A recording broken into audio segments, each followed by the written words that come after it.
So a common question that we get asked is for IELTS writing task 2, what does a band 7 or a band 8 or a band 9 IELTS writing task 2 essay actually look like?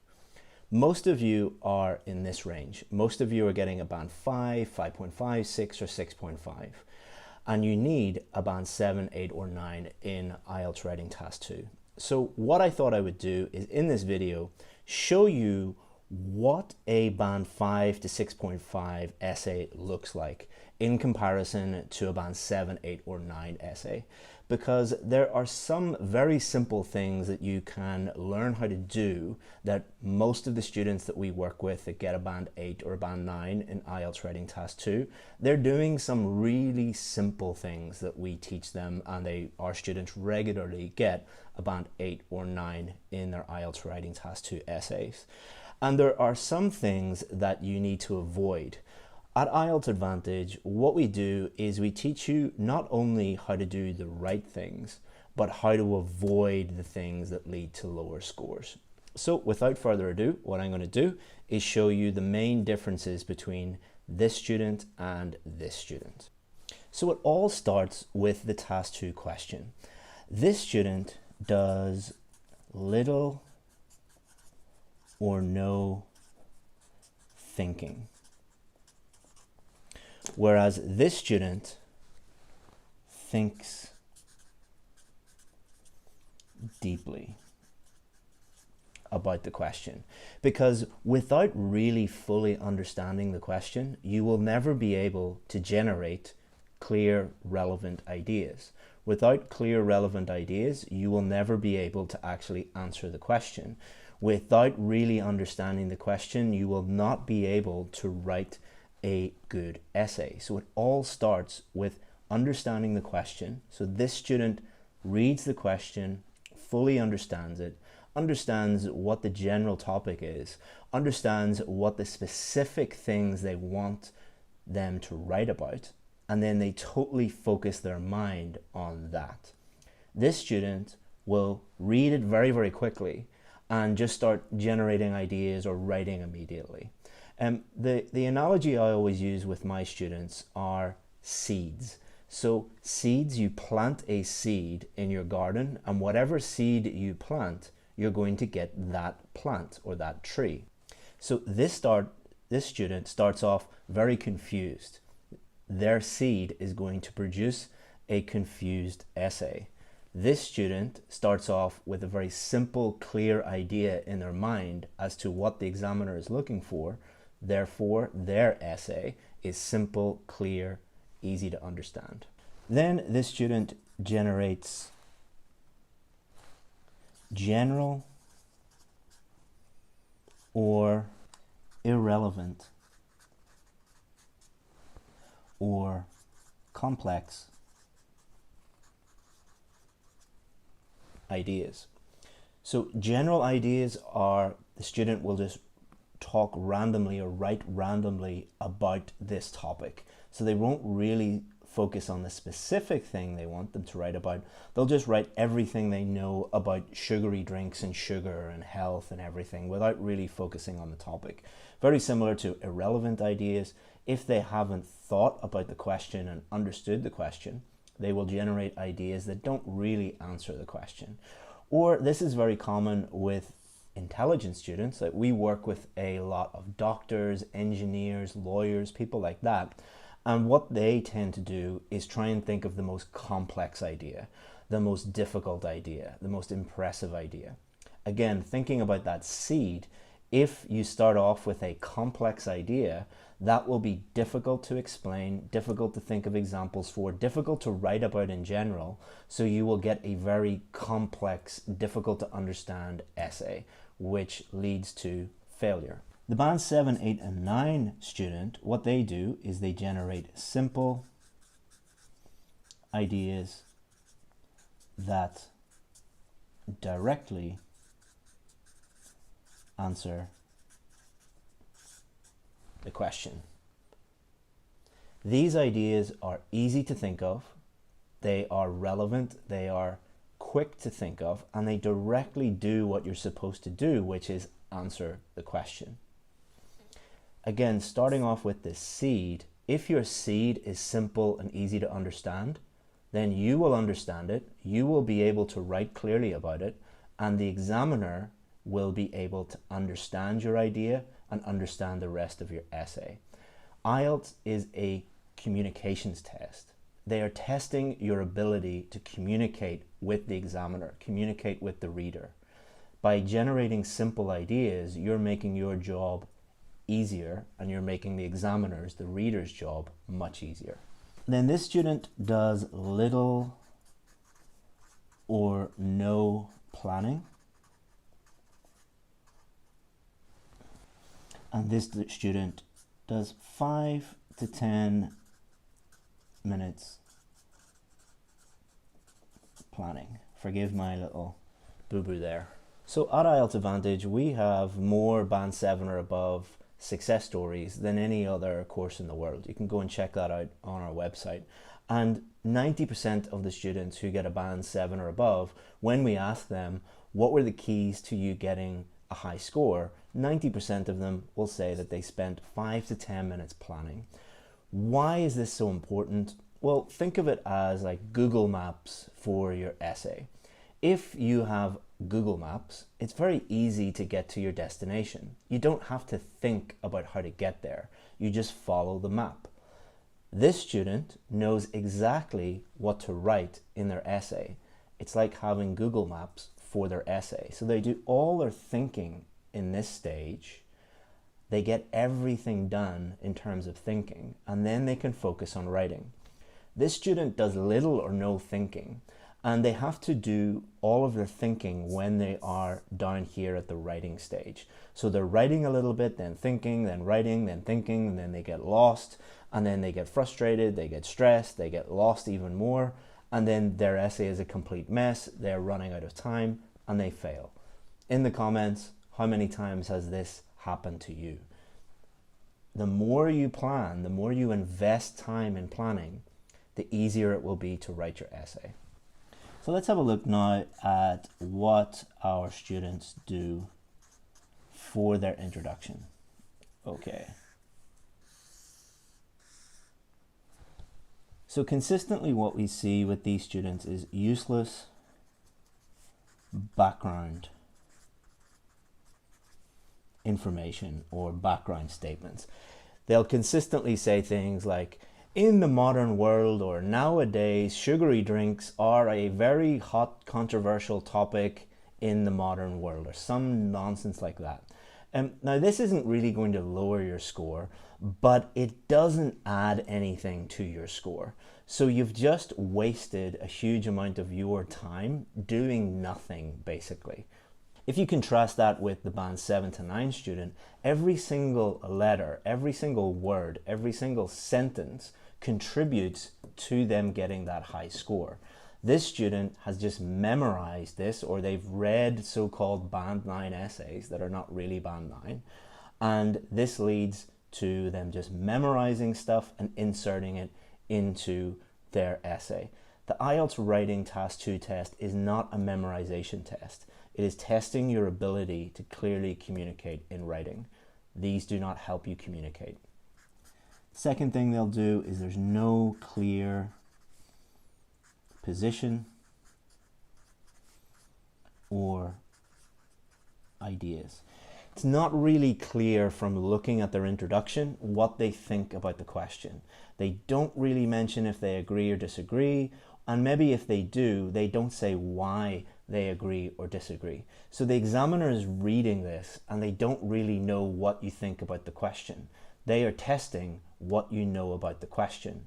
By inserting a memorized phrase and then no information about what the question is actually asking you, are you keeping the examiner happy? No.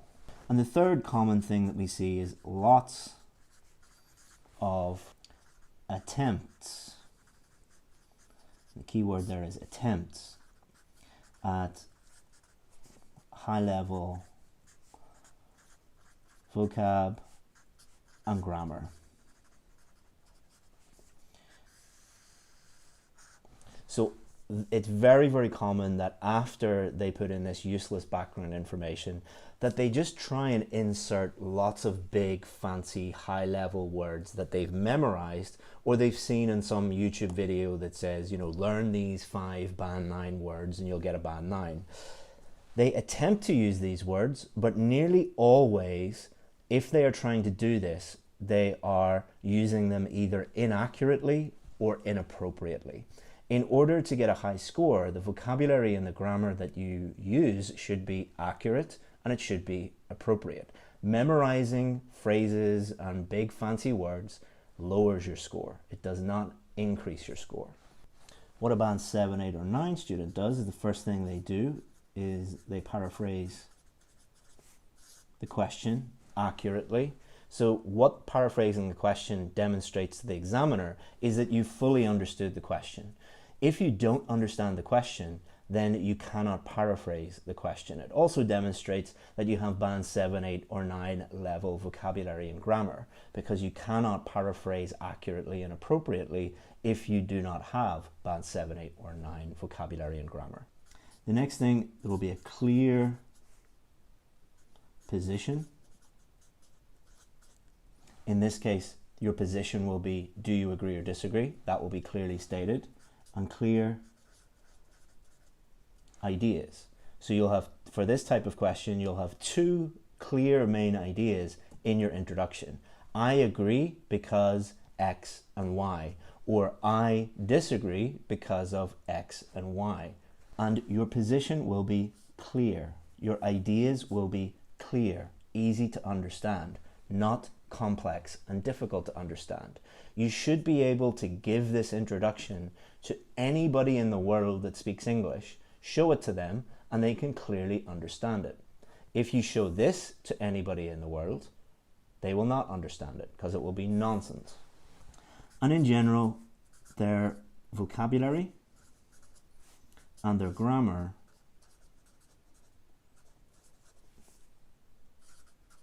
are appropriate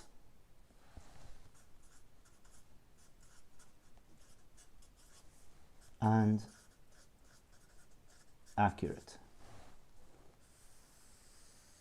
So this student, even though they're at a band 9, is not thinking about complexity. They're not thinking about how to show off how amazing their grammar and vocabulary are. They are using grammar and vocabulary appropriately and accurately to help them clearly answer the question and clearly write an introduction.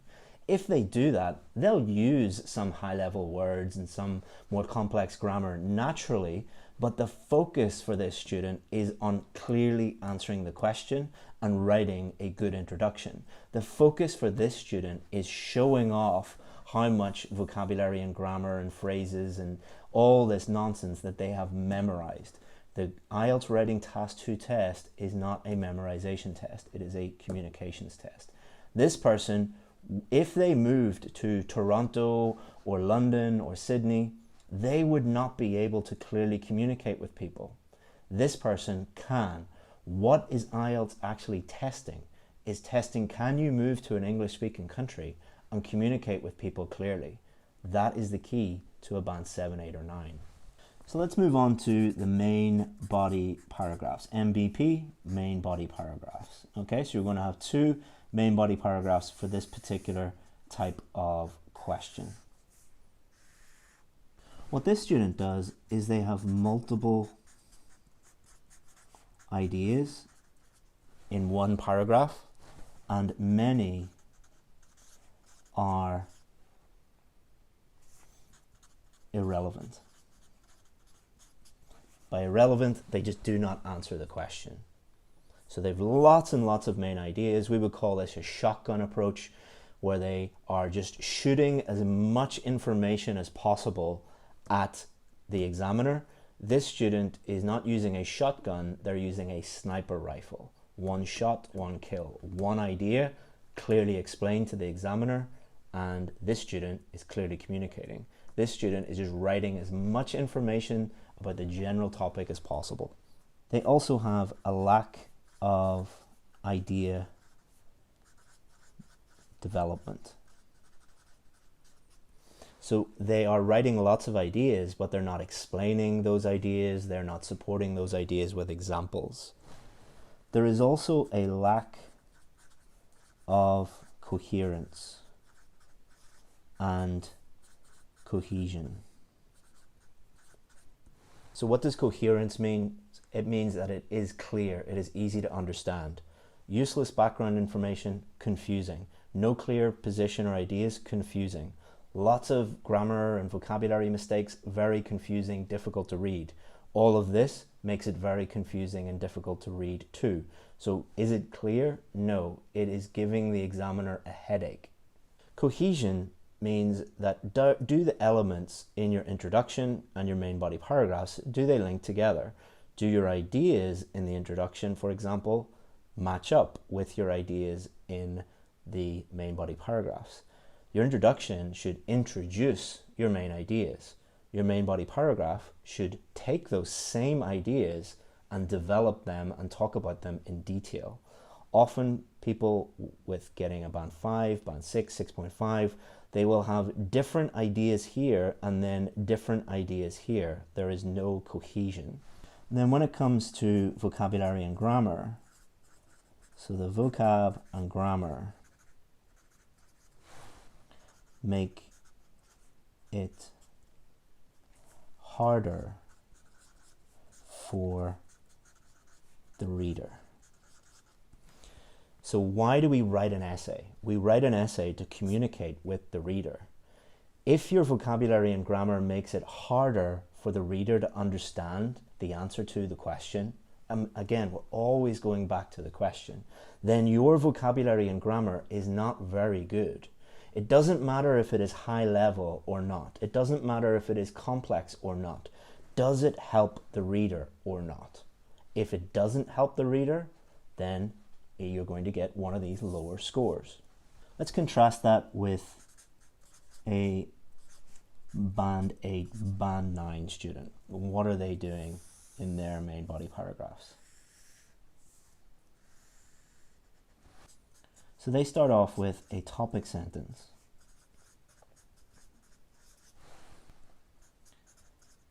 that helps the reader understand the main idea.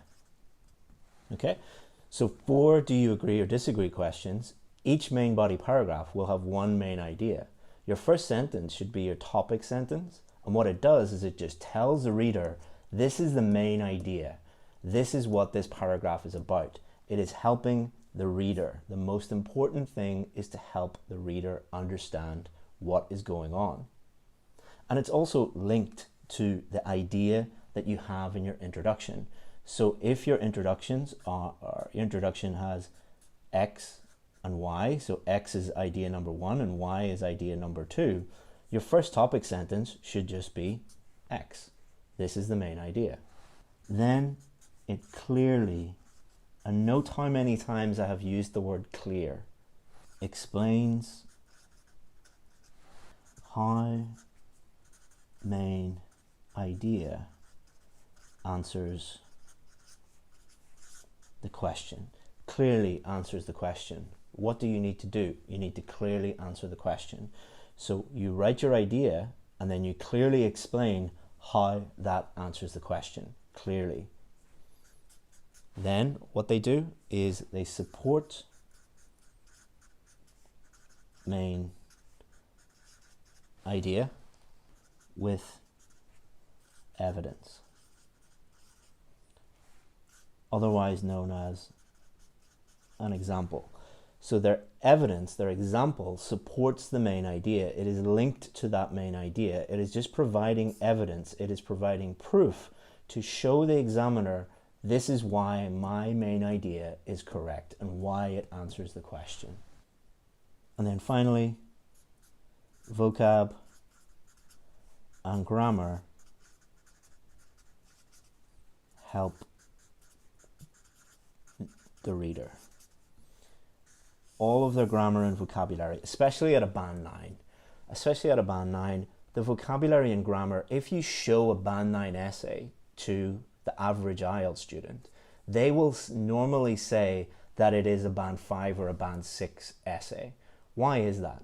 Because the language that a band 9 essay uses, most of it, 95% of it, will be understandable to the average student, because 95% of the words will actually be simple, normal words. Now, there will be some high-level vocabulary in there, but the vast majority of the words will be simple. That is because the student is focusing on just answering the question clearly. And I know many of your teachers have taught you the exact opposite to that. Well, ask yourself this question. The average score worldwide is 5.5. Most students are doing this. They're trying to show off how fancy their grammar and vocabulary is. My students just keep things simple. We run the most successful IELTS course in the world. Who do you think is correct? And then finally, we need to finish with our conclusion. These students will finish off their Task 2 essay with new ideas. So completely different from the ideas in the rest of their essay. And they'll also put in some memorized phrases. They'll often throw in some idioms that they've memorized. I've even seen, proverbs and all sorts of stuff in there that doesn't actually do what a good conclusion is supposed to do. How do our band 7, 8, and 9 students finish off their Task 2 essay? Well, they have a clear position. They clearly state again whether they agree or disagree. Their position should be clear throughout the entire essay. And summary of main ideas. And finally, what they do is everyone makes mistakes, so they proofread. Because there will be lots and lots of little mistakes, so they will go through their essay, correct those mistakes, and they'll have lots of time, because band 7, 8, and 9 students, they tend to finish IELTS Writing Task 2 with well before 40 minutes. These students probably won't even make it to the conclusion because they do no planning, no thinking, and they get lost in here somewhere, because if you look at it, it's a complete mess. That's why they're getting lost in the weeds here. This student spends about 5 to 10 minutes on this stage. Then they spend about 25 minutes on this stage, the writing stage, which leaves them 5 minutes at the end to do their checking. If you want to see everything in more detail, if you want to see example essays and for me to talk you through each of these things step by step, I put a link in the description to our free 5-day challenge. It's 5 free lessons that will take you through each of these steps and show you exactly what to do. If you enjoyed this, just let us know in the comments, what do you want me to do next? If you have a suggestion, please feel free to write in the comments. And how can we do better? Feel free to give us negative feedback and tell us how we can make these things better for you, how we can do things better. At IELTS Advantage, we always want to get better and help you guys improve your IELTS scores even more. Hope you enjoyed this video. If you did, give it a like. If you didn't, give it a dislike. And if you need any help with your IELTS preparation, feel free to get in touch with us. We answer 100% of the emails that we receive, and you'll find my contact details down in the comments below. Thank you very much. I'll see you again soon.